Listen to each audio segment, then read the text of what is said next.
네, 안녕하세요. 국어 설명회 시작하겠습니다. 지금 벌써 설명회 한 지가 좀 된 것 같아서 학부모님들도 조금 약간 지치실 것 같고 우리 학생들도 좀 집중력이 이제 좀 떨어질 시간이잖아요. 그래서 잠깐 좀 환기할 겸 저를 또 모르시는 분들도 많으니까 제 소개를 먼저 좀 드리고 설명회 진행하도록 하겠습니다. 네, 저는 이 대성마이맥에서 진행한 스타 강사 코리아라는 강사 선발 대회에서 제 입으로 말하긴 그렇지만 좀 우수한 성적을 거두고 네, 대치 두각에서 강의를 진행을 하고 있고요. 국어 국문학 전공입니다. 그리고 현재는 분당에서는 이제 고3 수능을 지도를 하고 있습니다. 네. 근데 사실 이런 것보다는 제가 좀 아이들을 어떻게 대하는지가 제 소개가 좀 될 것 같아요. 저는 이제 어떤 학생들을 맡든 간에 이 학생을 내가 맡은 순간 그 성적을 무조건 올리겠다라는 마음가짐으로 항상 강의를 하고 있습니다. 그래서 뭐 이렇게 사실 중위권에서 상위권 올라가는 것보다도 상위권에서 최상위권 올라가는 게 정말 힘들거든요. 잘 아시겠지만. 그래서 이런 것들을 좀 보여드리는 게 제가 오늘 정말 중요한 말씀들을 드릴 겁니다. 네. 두 가지만 딱 드릴 거예요. 그래서 길지 않은 시간 정말 짧게 굵게 집중해서 좀 들어주시면 좋을 것 같습니다. 우선은 중대보고 기출 어떻게 나오는지 먼저 좀 소개를 해드릴게요. 네, 제일 먼저 우리가 봐야 되는 게 출제의 범위죠. 우리 중대보고는 시험을 어디서 내냐? 이런 것들을 좀 보셔야 될 것 같습니다. 자, 지금 멀리서도 혹시 잘 보이시나요? 색깔 구분이 좀 되시나요? 네, 감사합니다. 지금 보시면 이렇게 파란색으로 되어 있는 부분이 점차 시간이 갈수록 줄어들죠. 조금 더 잘 보이게 해드릴게요. 파란색 부분은 조금 더 줄어들고 있고 지금 노란색 부분이 뭐냐면요. 부교재랑 학평 비중입니다. 네, 교과서 비중이 여전히 50% 넘게 차지하는 건 맞거든요. 근데 교과서는 우리가 사실은 조금 출제 난이도가 어렵진 않습니다. 자, 킬러는 어디서 나오냐? 부교재 학평에서 나옵니다. 근데 그 비중이 늘어나고 있어요. 네, 그거를 먼저 말씀을 드리고요. 영역별로 보시면은 문법, 문학, 독서에 따라서 우리가 좀 나눠볼 수 있는데 중대보고는 항상 중간고사, 1학기 중간고사 때 3개 다 나옵니다. 다 나오는데 이 문법 부분이 많이 나온 게 지금 유일하게 2023학년도예요. 제가 2021년 이전 거는 전부 다 이제 제외하고 보여드리는 게 뭐냐면 이 중대보고 시험의 양상이 2022년부터 완전히 달라졌습니다. 좀 이따 그 부분도 다시 설명을 해드릴 건데 2022년과 4년이 지금 되게 비슷하고요. 2025년에 이 두 양상 중에 하나로 나올 거예요. 어떤 양상이냐면 이 문법의 개수를 잘 보셔야 됩니다. 문법 요소가 나올 때가 있고요. 그때는 7개 문항이 출제가 됐고 의문과 맞춤법이 나올 때는 12개 문항이 출제가 돼요. 자, 그에 따라서 어떤 변화가 있냐면요. 자, 출제의 비중을 보시면은 자, 서술형과 객관식으로 또 보여드릴 거고요. 그리고 다시 돌아와서 문법, 문학, 독서로 말씀을 드리면은 이렇게 문법이 많이 나오면 킬러가 반드시 여기서 하나가 나옵니다. 네. 아이고, 제가 분필들을 다 부러뜨렸네요. 네. 네. 문법이 많이 나오면은 원래 기존의 중대보고 시험은 항상 문학에서 킬러 문제가 많이 나오거든요. 근데 이렇게 문법이 많이 나올 때는 사실은 범위도 의문이랑 맞춤법을 같이 내신 학교가 없어요. 뭐 중대보고만 그렇게 냅니다. 그러니까 이 얘기를 하니까 지금 학생들 표정이 좀 일그러지는데 중대보고가 의문이랑 맞춤법을 같이 내면은 범위도 넓고요. 난이도도 좀 높은 문항이 나옵니다. 이따 한번 같이 볼게요. 네. 근데 기본적으로는 이 문학에서 킬러 문항이 많이 나오고 제일 최근 작년 기출에서 문항이 정말 많이 출제된 만큼 여기서 등급이 갈린다. 이렇게 보시면 될 것 같습니다. 네. 그래서 서답형이랑 객관식도 보시면요. 2021년도에 아까 말씀드린 것처럼 세 문항밖에 서술형이 없었어요. 근데 지금 2022년부터는 이게 고정이 됐죠. 6문항으로 고정이 됐고 25점입니다. 서술형 비중이 높아지고 있어요. 그리고 어머님들 잘 아시겠지만 2022학년도 교육과정 개정이 있었죠. 그렇죠? 그래서 거기서 요구하는 게 뭐냐면 서술형이랑 논술형 비중을 높여야 된다. 중요도를 높여야 된다는 말이 있었습니다. 그래서 올해 이제 중간고사 때 양상을 봐야 되겠지만 아마 지금보다 조금 높아질 수도 있어요. 절대 떨어질 일은 없고요.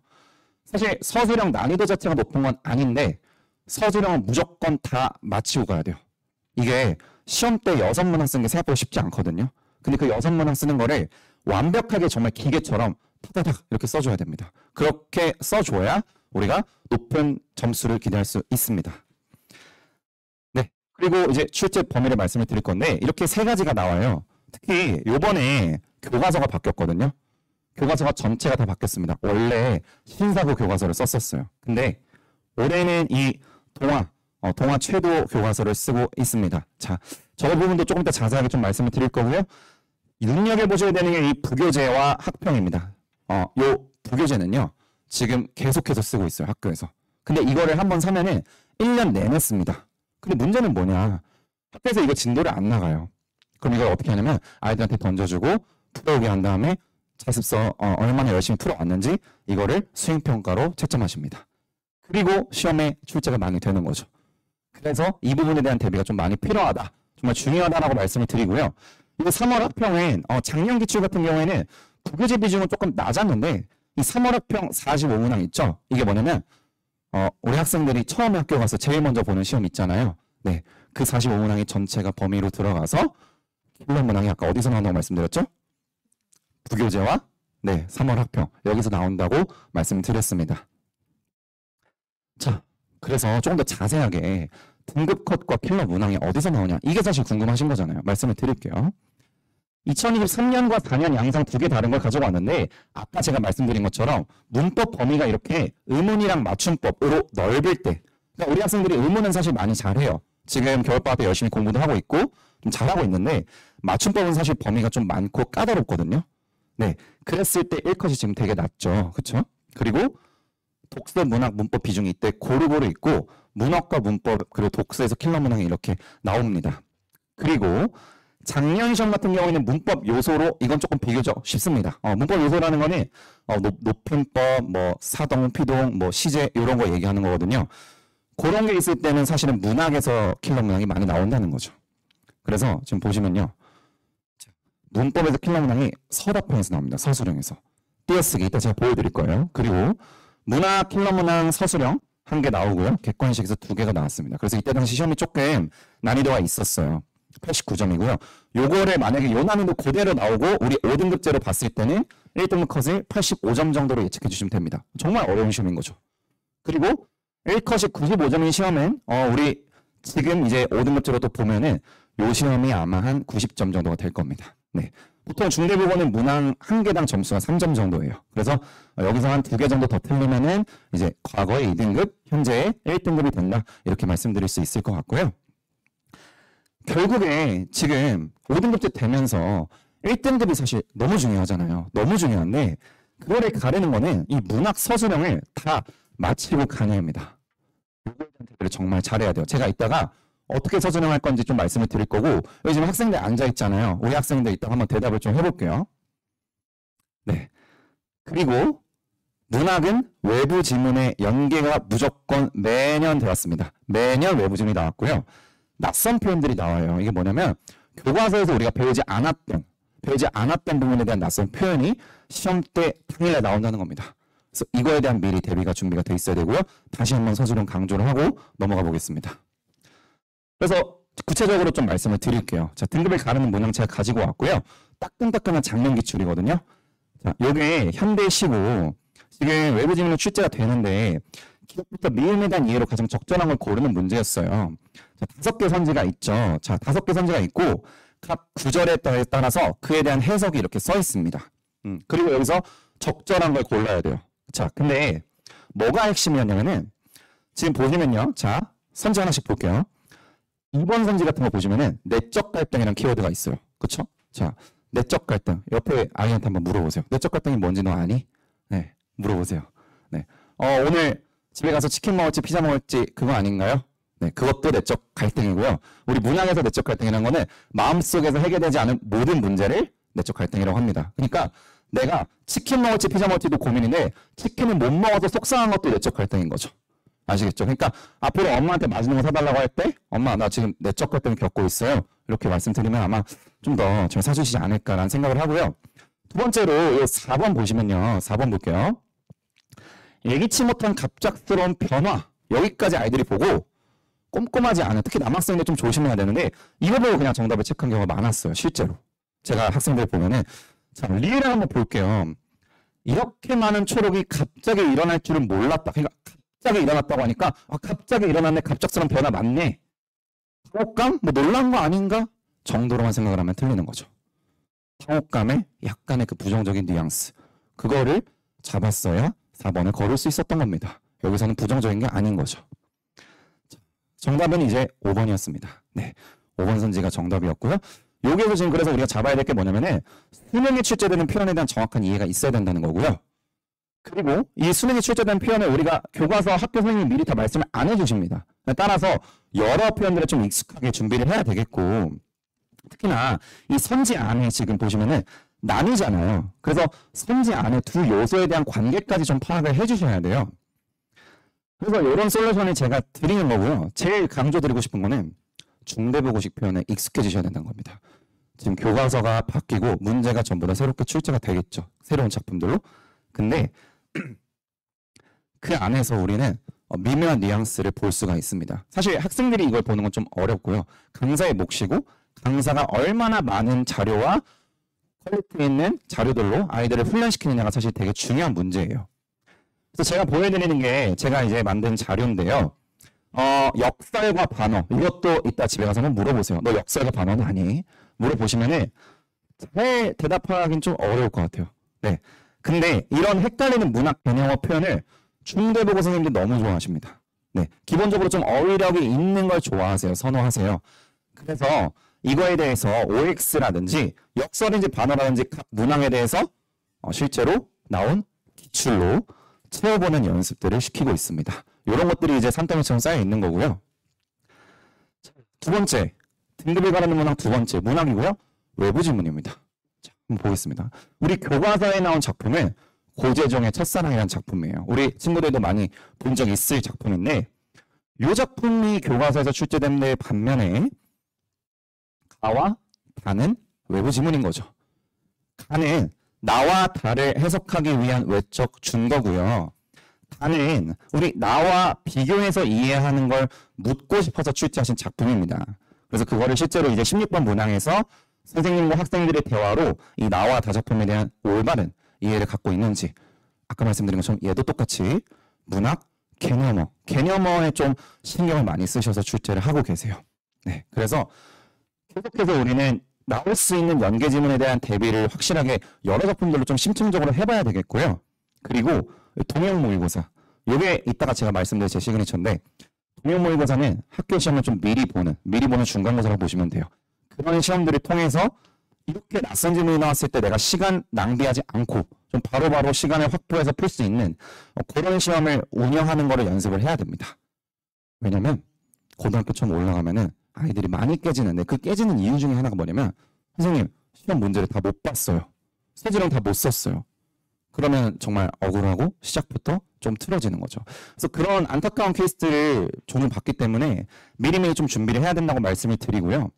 지금 보시는 게 제가 이제 제작하는 미리 보는 중간고사예요. 근데 여기 제가 만들 때 뭘 신경 쓰냐면 학교 선생님 사인하는 그 도장 칸 있잖아요. 그거랑 글씨체, 크기 뭐 그냥 다 똑같이 합니다. 그리고 당연히 문학에서 자주 출제되는 그런 표현들, 문법에서 나올 수 있는 그런 표현들 전부 다 반영을 해서 이런 어떤 미리 보는 중간고사들을 제작을 해서 아이들과 함께 풀고 있고요.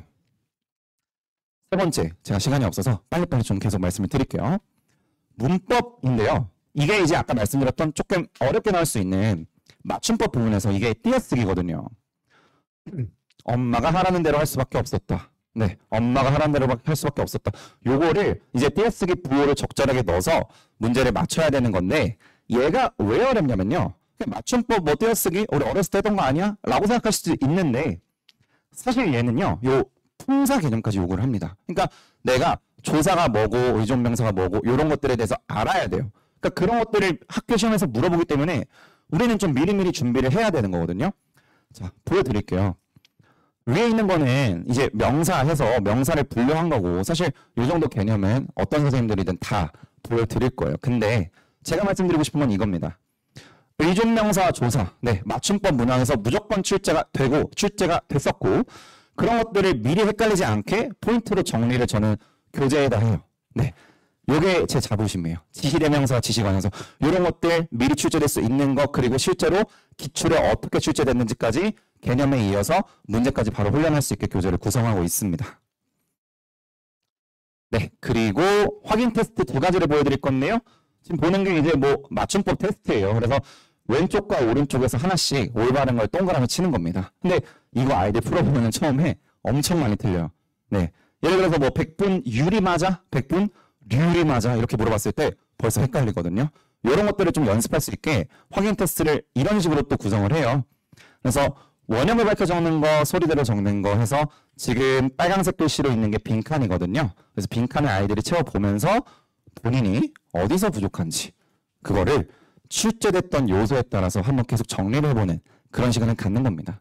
그래서 제가 이런 자료에 엄청 심혈을 기울이는 만큼 사실 저는 학생이 좀 알 때까지 잡는 편이거든요. 그래서 우리 오늘 이 설명이 끝나고 이제 제 수업을 이제 들으러 오는 학생들도 있을 건데 좀 미리 마음의 각오를 좀 하셔야 될 것 같습니다. 그러니까 알 때까지 좀 잡는다. 요거를 좀 말씀을 드리고요.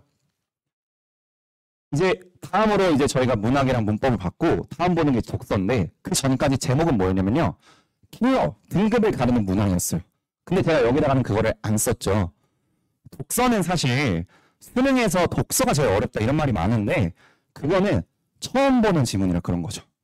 근데 우리 내신에서는 독서가 이미 우리가 알고 있는 거기 때문에 아이들 다 열심히 하잖아요. 분석을 완벽하게 하면 이게 킬러까지는 아닙니다. 그렇지만 당연히 맞춰야 되는 문제겠죠. 자, 특성을 보시면요. 학평 기출됐던 보기를 학교 내신에서 선생님께서 그대로 똑같이 글자 하나도 안 바꾸고 이렇게 제시를 하시고요. 뭘 바꾸냐면요. 요 선지를 바꾸십니다. 자, 근데 선지도 지금 제가 시간이 없어서 완벽하게 이렇게 다 설명해드리기는 어려운데 학평이랑 같은 보기를 활용하지만 이 선지는 지문에 대한 어떤 심층적 이해와 분석, 보기에 대한 심층적 이해와 분석이 필요하다. 그래야만 이걸 잘 풀 수 있다. 마찬가지로 동행 모의고사와 변형 문제를 통해서 자꾸 시간 단축하는 거를 연습을 해야 돼요. 그러니까 사실 이 독서는 거의 암기의 영역에 걸쳐 있거든요. 그러다 보니까 이런 데에서 시간을 줄여야 됩니다. 그래야 고득점으로 갈 수 있어요. 네, 마찬가지로 이런 식으로 심층 분석 자료를 제공을 하고 있고요. 이것도 제가 만든 이제 동행 모의고사 중에 하나예요. 기출이 왼쪽이고요. 오른쪽에 이제 제가 만든 변형 문제입니다. 이런 식으로 우리는 다양하게, 그러니까 시중에 있는 기출 문제도 많지만 변형 문제도 많지만 강사가 사실은 그 학교 스타일에 맞게 만들어서 제공해 주는 게 중요하거든요. 그래서 그런 부분들을 보여드리고요. 자, 이제 서술형인데요. 자, 여기까지 한번 좀 집중을 해주세요. 서술형이고 배점이 5점이에요. 자, 서술형 6문항에 25점인데 그 중에 하나는 꼭 5점이어야 되겠죠. 나머지는 4점이고 얘가 그 5점짜리였어요. 자, 근데 이게 뭐냐면 현대소설에 대해서 문제를 묻는 겁니다. 제가 간단하게 빠르게 한번 읽어볼게요. 자, 아버지의 신념을 알게 된 후에 전역차를 타고 가버린 창섭의 상황으로 미루었을 때 아버지에 대한 그의 심리를 어떻게 해석할 수 있는지 아버지의 세계관을 바탕으로 서술하시오. 자, 얘를 모범 답안을 이렇게 보실 수 있는데 출제 요소를 먼저 말씀을 드릴게요. 첫 번째, 얘들아 잘 기억해. 모든 현대소설은 인물의 상황과 반응으로 이루어져 있어. 인물의 상황과 반응이야. 자, 상황과 반응을 그래서 무조건 출제를 하시고요. 두 번째, 서술형의 특징입니다. 조건에 충실한 반영이 있어야 됩니다. 그리고 세 번째, 정확한 문장 구성과 좋은 게 당연히 있어야 돼요. 자, 이게 왜 중요하냐면은 이 시험이 중간고사 때 만약에 좀 쉬우면은 기말 때 좀 어려워지고요. 당연한 거죠. 그때 선생님들이 뭘 하시냐면은 이 서술형의 조건을 좀 더 까다롭게 하고 채점 기준을 좀 더 까다롭게 하세요.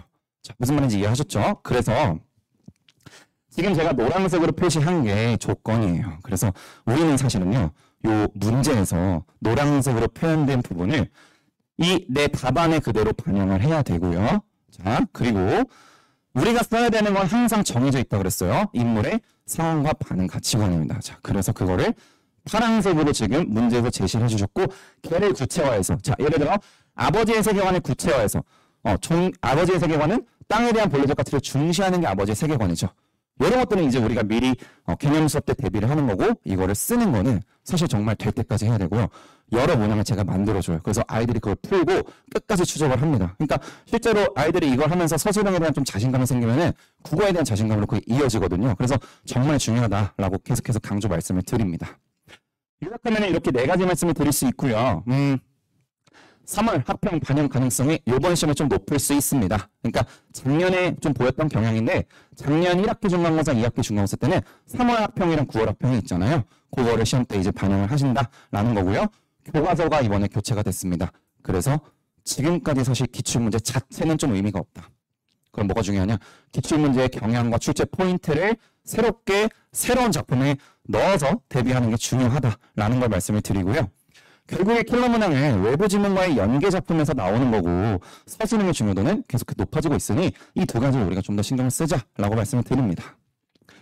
자, 그래서 저는요 이렇게 세 가지를 딱 말씀을 드리고 마칠게요. 첫 번째, 자부합니다. 대치동에서 제일 많은 자료, 제일 많은 양질의 자료 자부하고요. 제가 직접 사실 다 만듭니다. 제가 직접 다 만들고 우리 조교님들이 검수를 다 해주세요.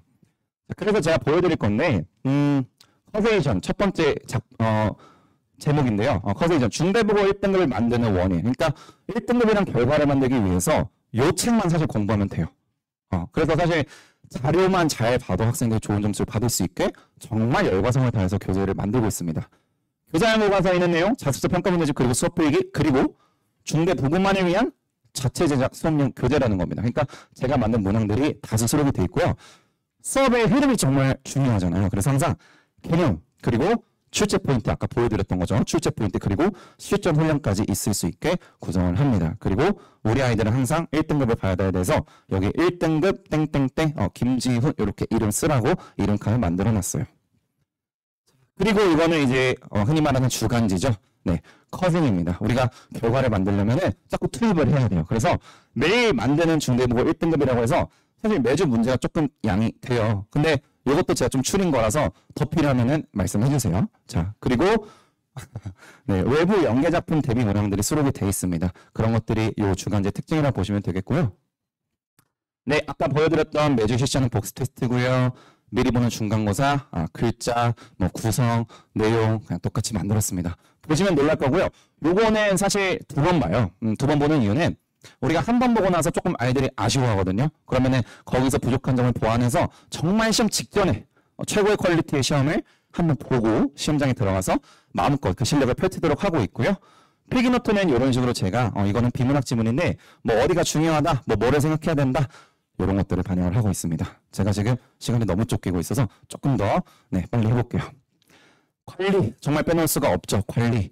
그러니까 저는 말씀드렸지만 이제 중대국어 원래 이제 팀 수업, 개인 수업들을 많이 진행을 해왔어요. 그래서 사실은 이 관리가 정말 중요한 건데 중요한 건 뭐냐면은 이 클리닉의 사실 제일 큰 특징이 뭐냐면 아이가 알 때까지 한다는 거예요. 그거를 좀 기억을 잘 해주셨으면 좋겠어요. 그러니까 나도 포기를 안 할 테니까 너네들도 포기하지 마. 이런 메시지를 저는 좀 주고 싶어서 클리닉 때 정말 열과성을 다해서 이렇게 지도를 하고 사실 이 클리닉이 어떻게 보면은 등급을 가른다라고 보셔도 무방할 것 같아요. 그리고 말씀드렸던 미리 보는 중간고사.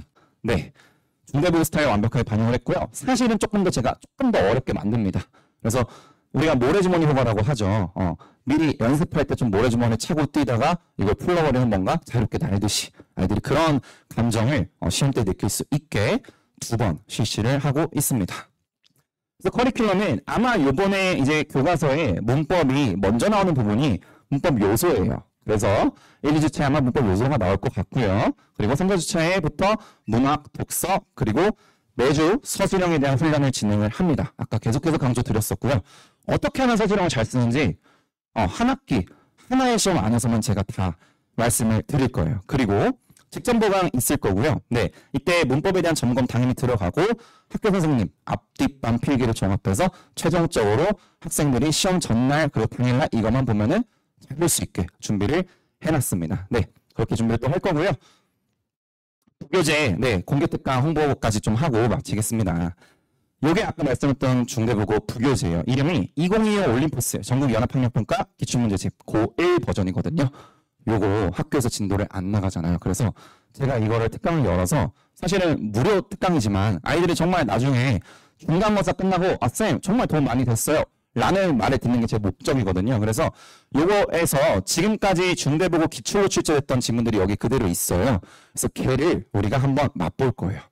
이런 맛이구나, 좀 맵구나, 좀 쎄 맛이구나 이런 것들을 좀 맛을 볼 거고 여기 참여하면은 이런 것들이 제공이 되고요. 수업에서 끝나는 게 아니라 우리 아이 어떻게 공부를 앞으로 해나가야 될지까지 좀 관리를 해드릴 예정입니다. 시간은 2월 8일 그리고 2월 11일 6시와 2시입니다. 그리고 저는 개강은요. 정규 개강은 3월 15일 오전 10시 토요일반이 있고요. 그 다음 주 20일 목요일에 오후 6시 진행을 합니다. 그리고 우리 모든 학생들은 클리닉은 사실 의무예요. 그래서 클리닉 때는 우리가 과제를 수행했는지 플러스 오답 진행이 됐는지 그리고 테스트는 80점을 넘었는지 요거까지 추적해서 관리하고 집에 보내겠습니다. 양해 말씀을 드리고요. 지금 오늘 이제 딱 중대보고 네, 발표가 나고 좀 심란하고 싱숭생숭하고 저도 되게 설레거든요. 네. 근데 이 시기가 아이들한테 정말 중요한 만큼 저도 정말 열과 성을 다해서 중대보고만 가르치겠습니다. 네, 긴 시간 잘 들어주셔서 감사합니다. 김지훈이었습니다.